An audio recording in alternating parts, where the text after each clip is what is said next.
Bonjour, bienvenue pour cette nouvelle semaine, la 6e semaine de formation.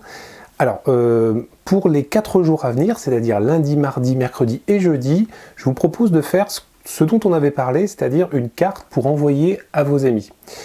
Dans cette carte, moi j'aimerais que vous vous mettiez en scène, si possible.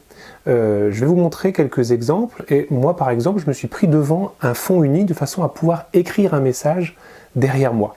Si vous ne sentez pas ou si vous n'avez pas la possibilité de prendre une photo de vous, c'est pas très grave, vous pouvez très bien télécharger une image. Alors je vous rappelle que je vous avais parlé d'un site internet où on trouvait de très très belles images, mais peut-être que vous avez dans votre bibliothèque des images d'une photo de vacances, un très beau paysage que vous aimeriez partager à vos amis, ou peut-être même une photo de vous en situation.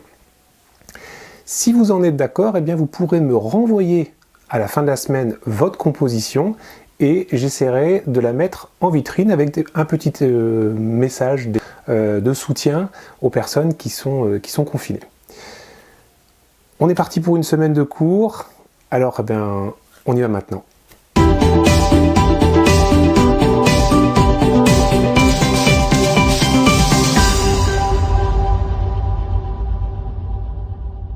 Alors cette semaine, comme on en a parlé, on va créer une carte virtuelle, une carte personnalisée que vous allez pouvoir envoyer à vos amis et à votre famille. Donc la semaine va se couper en 5 jours, du lundi au vendredi. Et pour les 4 premiers jours, nous allons être occupés par cette carte.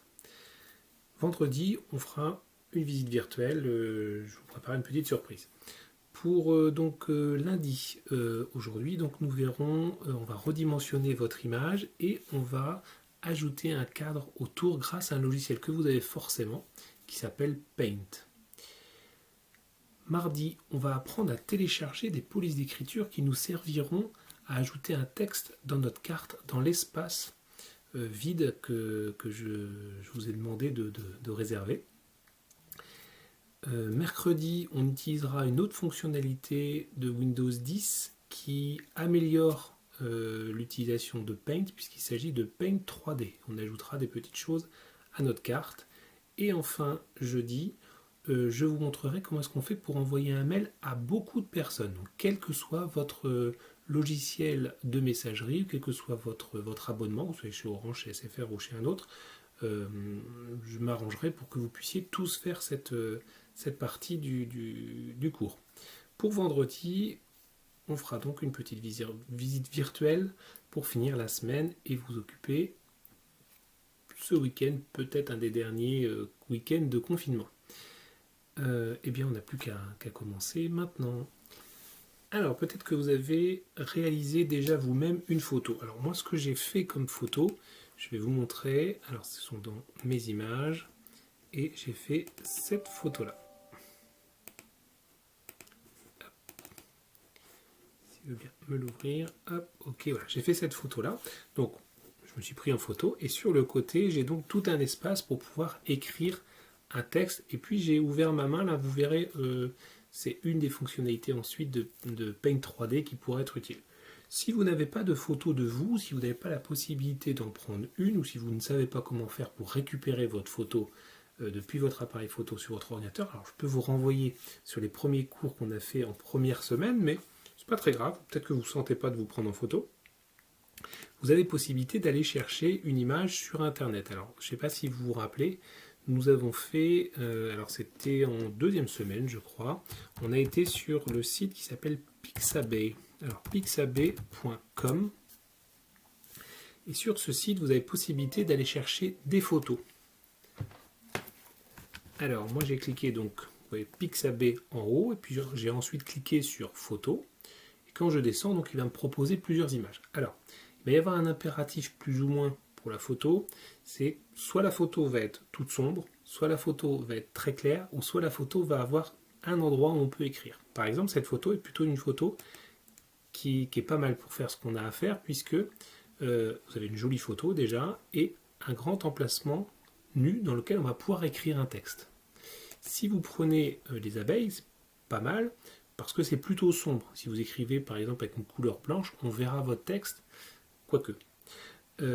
Si je descends un petit peu, ce genre de photo là ça va pas du tout, parce que vous ne pourrez pas écrire, à moins d'ajouter un encart blanc. Je pourrais vous montrer comment le faire, mais ça va enlever une partie de votre photo et c'est un petit peu dommage. Une photo comme ça, c'est pas mal. Une photo comme ça, c'est pas mal. Alors, deuxième impératif, il faudrait que la photo soit en paysage, c'est-à-dire en long. Il faut qu'elle soit plus large que haute. Alors, si par exemple, vous voulez prendre cette image, vous cliquez sur l'image, vous allez choisir avec le bouton gauche, et sur la partie de droite, vous allez avoir Free Download, c'est-à-dire téléchargement gratuit. Donc, je clique dessus. On va vous demander quelle taille vous voulez prendre. Prenez la taille qui est, alors peut-être pas la plus grande, celle qui est juste en dessous, ça sert à rien, parce que de toute façon, on va même la réduire nous après. Download pour télécharger.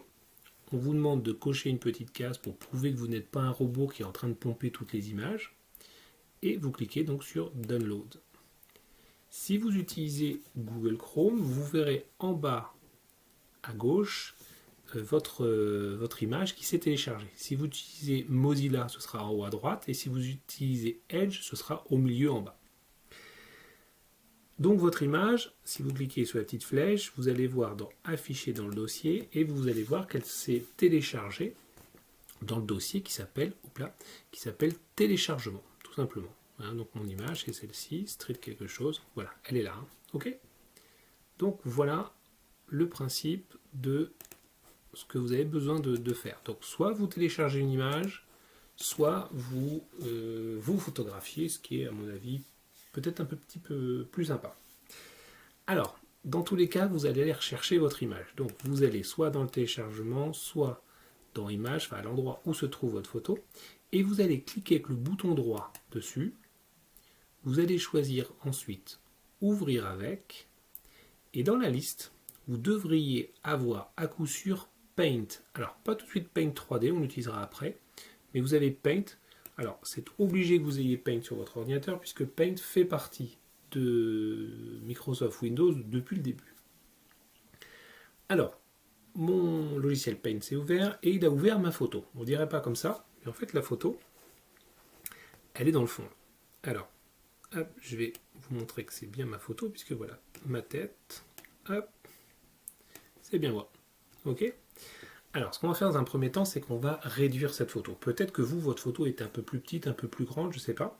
Mais on va s'arranger pour dimensionner de façon à ce qu'on ait à peu près tous la même chose. Alors, pour ça, vous allez cliquer sur Redimensionner. Si vous ne l'avez pas, vous avez sûrement une petite flèche quelque part qui va vous proposer d'afficher ce menu. En tout cas, le menu, vous voyez, c'est deux petits carrés, l'un à côté de l'autre. Si vous ne le trouvez toujours pas, vous avez une possibilité. Vous restez appuyé sur la touche CTRL, c'est-à-dire celle qui est tout en bas à gauche de votre clavier, et vous appuyez une fois sur W, ça fera la même chose que si vous cliquez sur Redimensionner. Quand vous redimensionnez, on vous propose de changer la taille de l'image par rapport à un pourcentage. C'est-à-dire que par exemple, l'image, là, elle est à 100%. Nous, on ne va pas faire ça. Pour avoir tous le même résultat, on va cliquer sur Pixels. Les pixels, ce sont les nombres de points à l'écran. Par exemple, mon image, horizontalement, il y a 5472 petits points côte à côte. Et verticalement, 3648 petits points côte à côte. Alors, on va s'arranger pour que la case ici soit cochée. Normalement, elle est cochée par défaut, mais si ce n'est pas le cas, vous cliquez dedans pour voir apparaître ce petit V là. Et dans horizontal, vous allez enlever ce qui est écrit, donc qui n'est pas forcément 5472, hein, c'est même probable que ce ne soit pas ça. Et vous allez écrire 1000. Automatiquement, la taille en verticale va se recalculer aussitôt. Et vous cliquez donc sur OK. Votre image va donc apparaître en entier. Vous l'avez maintenant en entier sur votre écran. Donc vous avez redimensionné votre photo. Maintenant, on va sélectionner le cadre. C'est-à-dire qu'on va vouloir mettre un cadre autour de l'image de façon à la rendre un petit peu plus jolie. Alors, on va cliquer sur sélectionner et sélection cadre pour être sûr d'être sur le bon outil. On va maintenant se mettre à quelques millimètres à l'intérieur de notre image et on va dessiner finalement ce que l'on va garder, ce qui ne va pas faire partie du cadre. Voilà. Donc je m'arrange pour avoir à peu près le même espacement ici et là, aussi bien à droite, à gauche, en haut et en bas. Maintenant, je vais inverser la sélection, c'est-à-dire je clique sur sélectionner et inverser la sélection. Et maintenant, je vais appuyer sur la touche supprime de mon clavier. Donc j'ai supprimé ce que je n'avais pas sélectionné au départ. Maintenant, c'est en blanc, j'aimerais bien que ce soit par exemple avec un beau bleu. Il y a un beau bleu ici. Donc je clique dessus pour choisir avec le bouton gauche la couleur que je veux. Et maintenant je vais choisir l'outil que je veux. L'outil, ce sera l'outil de remplissage. Donc, je clique dessus et je vais cliquer dans l'espace blanc. Ce qui va se passer, c'est qu'il va mettre l'encre, la couleur que j'ai choisie, partout où il voit du blanc. Méfiez-vous, si le fond de votre image était du même blanc que le bord, il se pourrait que la couleur vienne se mettre dans le fond. Donc, on a redimensionné notre image, on a créé un cadre, et demain, on ira chercher des polices d'écriture. Vous allez voir, c'est pas si compliqué que ça, je vous expliquerai, ça se passe en quelques points, c'est plutôt facile, et ça va plutôt vous amuser, je pense. Maintenant, il va falloir enregistrer notre fichier. Cette photo-là, vous allez l'utiliser pendant tous les jours, jusqu'à au moins jeudi. Donc, il va bien falloir l'enregistrer pour pouvoir la réouvrir chaque jour. Alors, ce que l'on va faire, c'est qu'on va l'enregistrer tous au même endroit. C'est plus simple, on va la retrouver plus facilement. Alors, pour ça, vous allez cliquer sur Fichier et enregistrer sous. Pardon. Si vous faites enregistrer, vous allez enregistrer sur le fichier que vous aviez au départ, c'est-à-dire la photo, votre photo de départ. Donc là, on va faire Fichier enregistrer sous.